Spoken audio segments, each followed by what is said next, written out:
बिस्मिल्लाहिर्रहमानिर्रहीम। अस्सलाम वालेकुम। 4th class. इस हफ्ते के लेक्चर स्टार्ट करते हैं। हमारा टॉपिक है nomenclature of coordination compounds. Vernier theory के अप्रोच से पहले या वर्नियर थ्योरी के प्रपोज होने से पहले कोऑर्डिनेशन कंपाउंड्स की नेमिंग के लिए कोई प्रॉपर प्रोसीजर मौजूद नहीं था, क्योंकि उस वक्त तक, उससे पहले तक इन कंपाउंड का स्ट्रक्चर ही कोई इतना वाजे नहीं था। तो पहला एक्सेप्टेबल स्ट्रक्चरल एस्पेक्ट जो हमें मिलता है वो वर्नियर थ्योरी से ही मिलता है। तो बहरहाल टाइम गुजरने के साथ साथ IUPAC यूनियन जो है, union of international union of pure and applied chemistry, इसने वर्नर्स के जो नोमेनक्लेचर का प्रोसीजर था उसमें कुछ मज़ीद मॉडिफिकेशंस की, कुछ अमेंडमेंट्स की। तो आजकल जो रूल्स हम फॉलो करते हैं कोऑर्डिनेशन कंपाउंड्स के नोमेनक्लेचर के लिए, वो हम डिस्कस करेंगे। वन बाय वन उन रूल्स को देखेंगे, साथ साथ कुछ एग्जांपल्स करते जाएंगे हम इन कंपाउंड्स की नेमिंग की, और बाद में कुछ प्रैक्टिस एग्जांपल्स अलग से भी हम देखेंगे। तो जो पॉइंट्स हमने अपने जहन में रखने हैं उनको देखते हैं। Number 1 is order of listing ions. कुछ कम्प्लेक्स कंपाउंड्स या कुछ कोऑर्डिनेशन कंपाउंड्स जो हैं वो मॉलिक्यूलर फॉर्म में होते हैं, और कुछ कम्प्लेक्स कंपाउंड जो हैं वो आयनिक फॉर्म में होते हैं। तो अगर आपका कम्प्लेक्स आयनिक फॉर्म में है तो आपने पहले उसको आइडेंटिफाई करना है उसमें कि उसमें केटाइन कौन सा है और एनाइन कौन सा है। क्योंकि जब हम किसी आयनिक कंपाउंड की नेमिंग करते हैं, फॉर एग्जांपल NaCl, ये मैं सिर्फ आपको एग्जांपल के तौर पे बता रही हूँ क्योंकि ये एक कम्प्लेक्स कंपाउंड नहीं है, ये एक सिंपल सॉल्ट है। तो NaCl का जब आप नाम लिखते हैं तो हम लिखते हैं सोडियम क्लोराइड, यानी पहले हम केटाइन का नाम लिखते हैं, थोड़ा सा उसके बाद गैप देते हैं और फिर एनाइन का नाम लिखते हैं। तो हमेशा केटाइन के नाम का फर्स्ट वर्ड जो है वो कैपिटल लिखा जाता है, और एनाइन का नाम जो है वो स्मॉल लेटर से ही स्टार्ट करते हैं। तो यही प्रोसीजर जो है वो हम कम्प्लेक्स कंपाउंड्स के लिए फॉलो करेंगे। अगर कम्प्लेक्स कंपाउंड आयनिक फॉर्म में है तो पहले हम आइडेंटिफाई करेंगे कि इसमें पॉजिटिव आयन कौन सा है और नेगेटिव आयन कौन सा है। तो पहले हम पॉजिटिव आयन का नाम लिखेंगे, फिर थोड़ी सी स्पेस देंगे और फिर स्मॉल लेटर से स्टार्ट करके हम नेगेटिव आयन का नाम लिखेंगे। जैसे ये 2 एग्जांपल्स आप देख रहे हैं, तो इसमें ये कम्प्लेक्स पोर्शन जो है वो पॉजिटिव आयन यानी केटाइन है, और ये सिंपल जो एनाइन है ये एनाइनिक पोर्शन है। तो इसका नाम हमने यूँ देखें, पहले हमने केटाइन का नाम लिखा और फिर एनाइन का। केटाइन का नाम कैसे लिखा ये हम अभी स्टेप वाइज देखेंगे, तो आप समझ जाएंगे कि इसका नाम कैसे आया है। इस तरह से नीचे वाले एग्जाम्पल में देखें, इसमें केटाइन सिंपल है, पोटेशियम, और एनाइन कम्प्लेक्स है। तो पहले आपने केटाइन का नाम लिखा और बाद में एनाइन का नाम लिखा। तो एक सिंगल आयन का नाम, चाहे वो केटाइनिक हो या एनाइनिक हो, जब अगर वो कम्प्लेक्स होगा, अगर वो कम्प्लेक्स आयन होगा तो उसका नाम काफ़ी लंबा बन जाता है। लेकिन वो नाम चाहे जितना भी लंबा हो, उसमें आपने कहीं पे भी कोई स्पेस नहीं देनी है। जैसे ये देखें, ये पूरा एक केटाइन का नाम था, इसमें कहीं पे कोई स्पेस नहीं है। ऐसे ही ये एक पूरा एनाइन का नाम है, इसमें भी आपने ये बीच में स्पेस को भी ख़त्म कर दें, इसमें आपने पूरी कोई स्पेस नहीं देनी है। तो अगर आपका कम्प्लेक्स आयनिक है तो पहले आप लिखेंगे केटाइन का नाम, फिर एनाइन का नाम, चाहे केटाइन सिंपल है या एनाइन सिंपल है या दोनों भी कम्प्लेक्स हो सकते हैं, जो भी सिचुएशन हो, लेकिन हमेशा पहले नाम आएगा केटाइन का और बाद में एनाइन का। और अगर आपका कम्प्लेक्स नॉन आयनिक है, इस तरह के कम्प्लेक्स को हम कहते हैं मॉलिक्यूलर कम्प्लेक्स।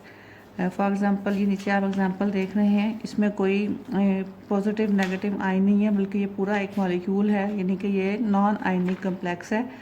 तो इसको हम एक सिंगल वर्ड का नाम देंगे, यानी कि इसका नाम जो भी होगा उसमें कहीं भी कोई गैप नहीं दिया जाएगा, क्योंकि इसमें कोई अलग से केटाइन या एनाइंस नहीं है। तो देखें, इसका नाम पूरा एक सिंगल वर्ड की फॉर्म में है, विदाउट एनी गैप। अब जब हमने कम्प्लेक्स का नाम देना है तो आपको पता है कि कम्प्लेक्स में लिगेंड्स मौजूद होते हैं with in the square brackets, और सेंट्रल मेटल एटम मौजूद होता है। तो इनमें से पहले नाम आएगा लिगेंड का। तो लिगेंड्स की नेमिंग का तरीका देखते हैं कि हमने लिगेंड्स की नेमिंग किस तरह से करनी है।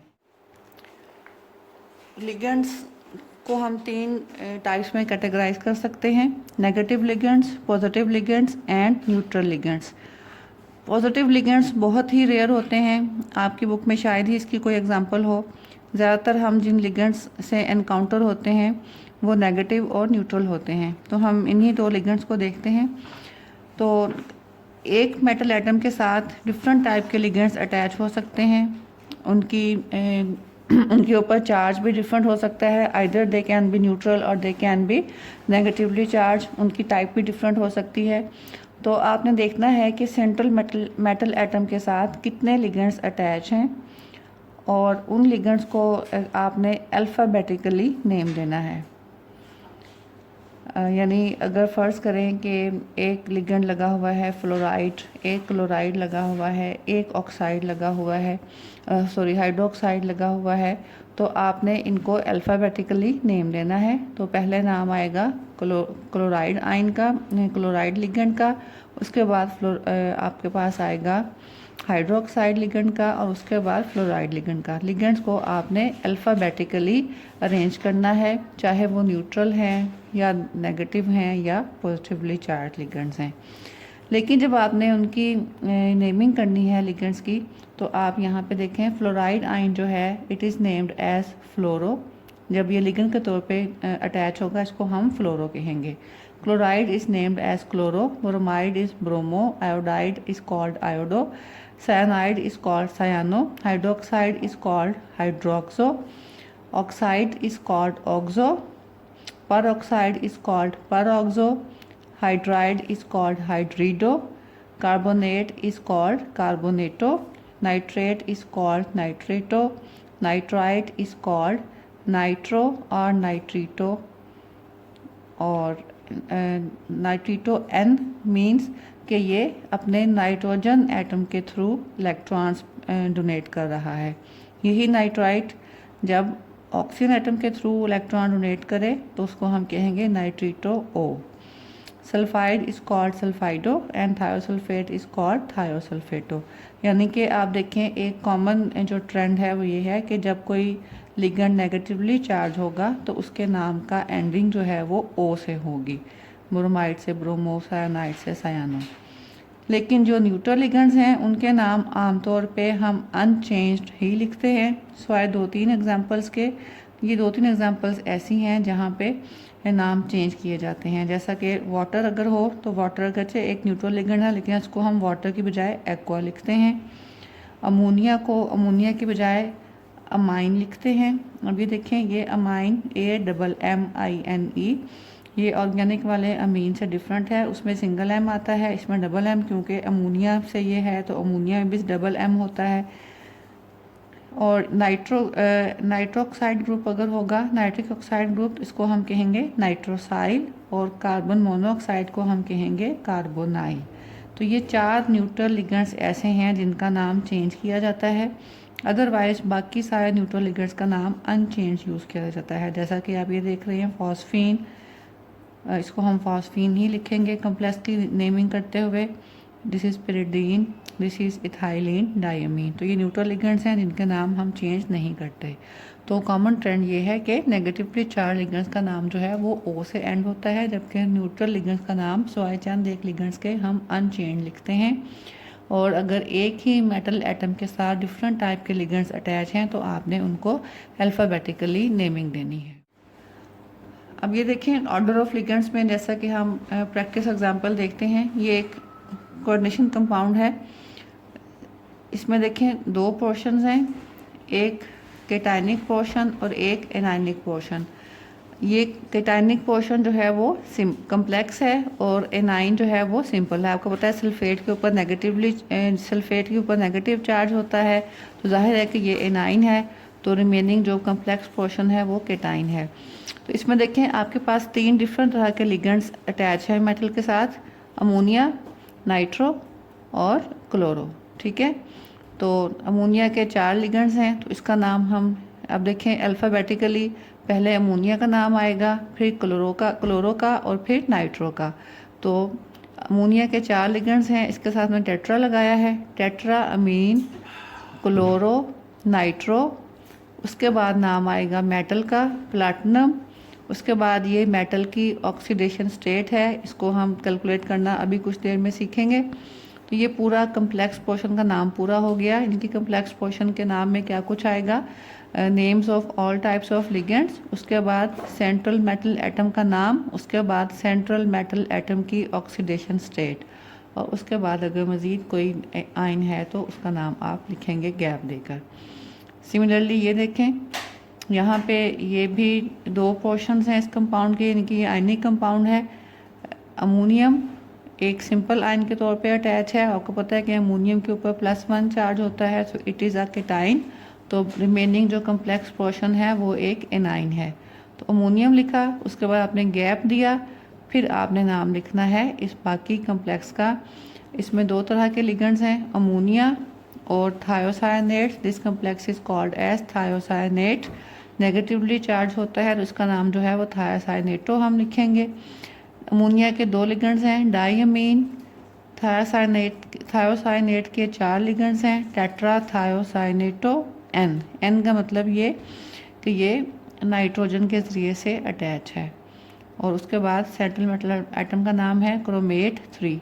क्रोमियम को हमने यहाँ पे चेंज किया है, वो हम अभी थोड़ी देर में देखते हैं कि क्यों किया है। और 3 उसकी ऑक्सीडेशन स्टेट है। तो यहाँ से आपको लिगेंड्स की नेमिंग का अंदाज़ा हो गया कि लिगेंड्स को आपने किस तरह से नेम देना है। न्यूमेरिकल प्रीफिक्सेस मींस वही कि आपने लिगेंड्स की तादाद शो करनी है by using prefixes di, tri, tetra and so on. जैसे हमने यहाँ पे अमोनिया की तादाद शो की डायमीन, यहाँ पे अमोनिया की तादाद शो की हमने टेट्रामीन। तो हर लिगेंड, ऐसे तमाम लिगेंड्स जिनकी तादाद एक से ज़्यादा है तो उनके नाम से पहले आप डाई, ट्राई उनके तादाद के लिहाज से आप मेंशन करेंगे।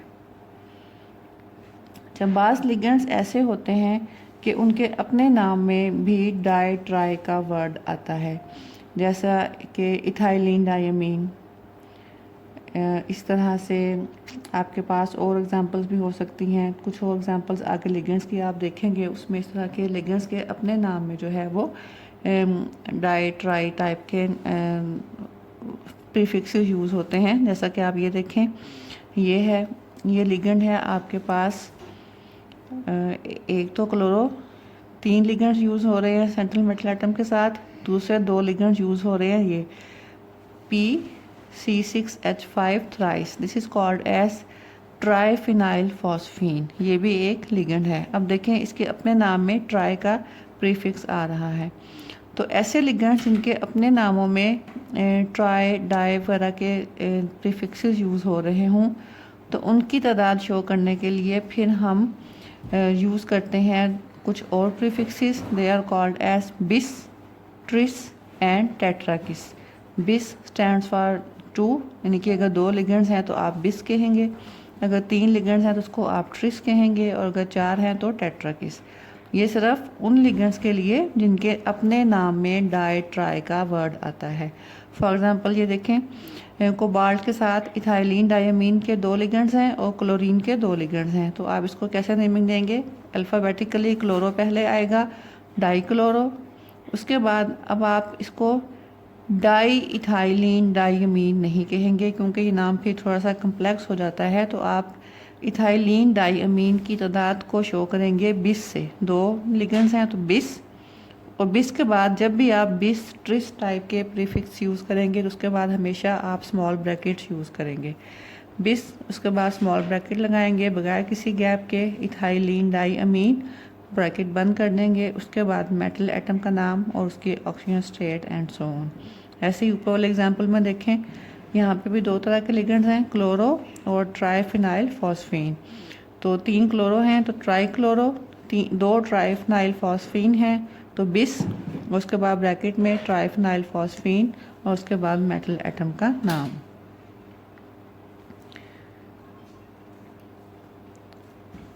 नीचे वाला कम्प्लेक्स में तो सिंपल तरह के ही लिगेंड्स हैं, अमोनिया और कार्बोनाइल, तो कार्बोनेट सॉरी। तो इसमें कोई बिस टाइप का प्रीफिक्स जो है वो हमने यूज़ नहीं किया।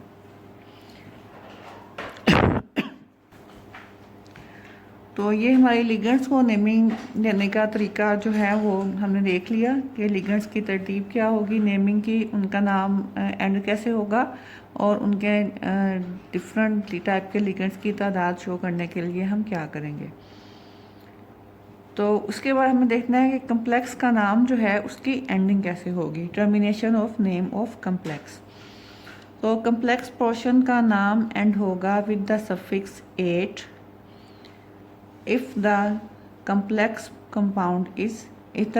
part of the compound is anionic, यानी कि अगर आपका कोऑर्डिनेशन कंपाउंड आयनिक फॉर्म में है जिसमें केटाइन सिंपल है और एनाइन कम्प्लेक्स है, तो इस सूरत में आपके कम्प्लेक्स पोर्शन का नाम ATE पर एंड होगा।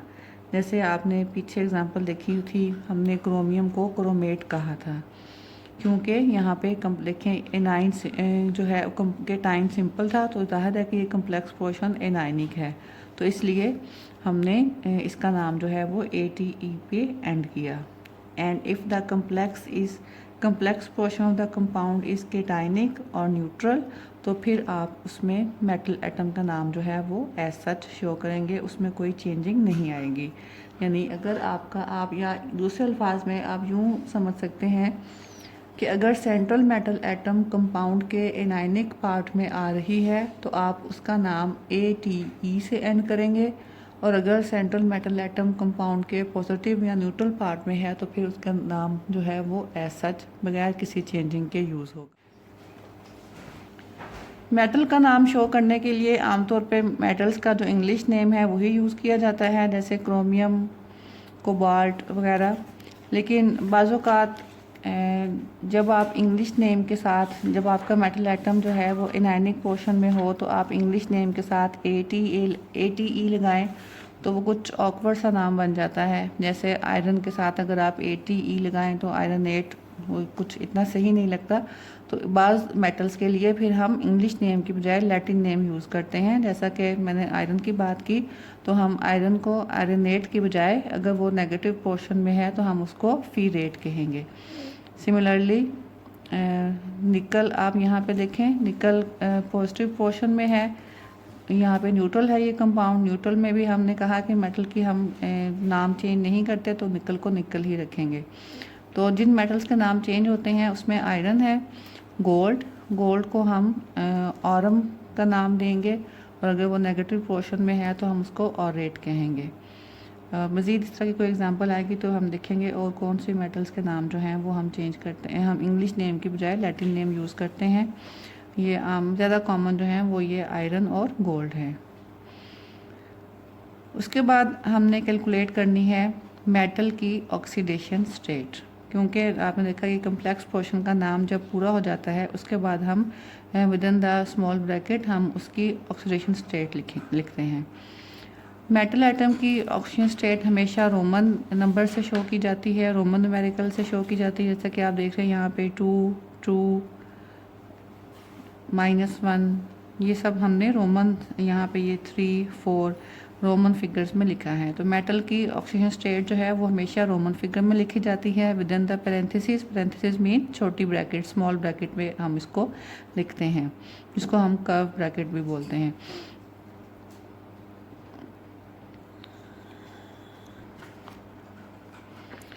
अगर मेटल एटम की ऑक्सीजन स्टेट नेगेटिव साइन के साथ हो, नेगेटिव में हो, तो हम उसके साथ नेगेटिव साइन लगाते हैं। जैसे यहाँ पे आप देखिए हमने -1 लिखा है। अगरचे बहुत ही कम ऐसे कम्प्लेक्सेस होते हैं जहाँ पे मेटल एटम जो है वो नेगेटिव ऑक्सीजन स्टेट में हो, और अगर मेटल की ऑक्सीजन स्टेट 0 हो तो उसको हम O से शो करते हैं, क्योंकि रोमन डिजिट्स में 0 को O से लिखा जाता है। तो 0 और O में थोड़ा सा फ़र्क होता है, तो आपने इसको O लिखना है और O ही पढ़ना है। नेक्स्ट हमने देखना है पॉइंट ऑफ अटैचमेंट, यानी कि लिगेंड जो है वो अपने कौन से एटम के थ्रू सेंट्रल मेटल एटम के साथ अटैच्ड है। क्योंकि हमने देखा था कि कुछ लिगेंड्स ऐसे हैं, जैसा कि आपने NO2 लिगेंड की एग्जांपल ली थी, ये नाइट्रोजन के थ्रू भी अटैच हो सकता है और ऑक्सीजन के थ्रू भी अटैच हो सकता है। तो इस सूरत में आपने मेंशन करना है इसका पॉइंट ऑफ अटैचमेंट क्या है। तो आम तौर पे पॉइंट ऑफ अटैचमेंट शो करने के लिए हम लिगेंड के नाम के बाद उसका उस एटम का नाम मेंशन करते हैं जिसके थ्रू वो लिगेंड अटैच हो। जैसा कि ये देखें थायासाइनेट लिगेंड है, तो ये आपको फार्मूला से पता चल रहा है NCS, N पहले आया है, इट मीन्स ये अपने नाइट्रोजन एटम के साथ थ्रू है।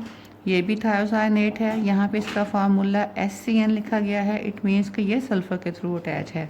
तो आपने इसका नाम जब मेंशन करना है तो देखें हेक्सा थायोसाइनेटो N लिखा उसके आगे, यहाँ पे आपने हेक्सा थायोसाइनेटो S लिखा। इस तरह से ही नाइट्रो के लिए भी आप यूज़ कर सकते हैं, nitro O and nitro N। या नाइट्रो के लिए एक और कंडीशन भी हमें देखी है कि अगर नाइट्रो जो ग्रुप जो है NO2 group through nitrogen attach होगा उसको हम नाइट्रो बोलते हैं, और अगर वो थ्रू ऑक्सीजन अटैच होगा उसको हम नाइट्रीटो बोलते हैं। तो नाइट्रो के लिए आप यूँ भी यूज़ कर सकते हैं, नाइट्रो मीन्स कि वो अटैच है थ्रू नाइट्रोजन, और नाइट्रीटो मीन्स कि वो अटैच है थ्रू ऑक्सीजन। या फिर आप इस तरह से थायोसाइनेट के लिए आपने यूँ लिखना है थायोसाइनेटो N और thiocyanato S। Last point is that अगर आपका कम्प्लेक्स जो है वो ऑप्टिकली एक्टिव है तो आपने मेंशन करना है उसके साथ D या L, यानी कि वो डेक्स्ट्रो आइसोमर है या लीवो आइसोमर है। और सेकेंडली अगर ज्योमेट्रिकल आइसोमर है कोई कम्प्लेक्स कंपाउंड तो उसके नाम से पहले आपने सिस या ट्रांस जो है वो मेंशन करना है।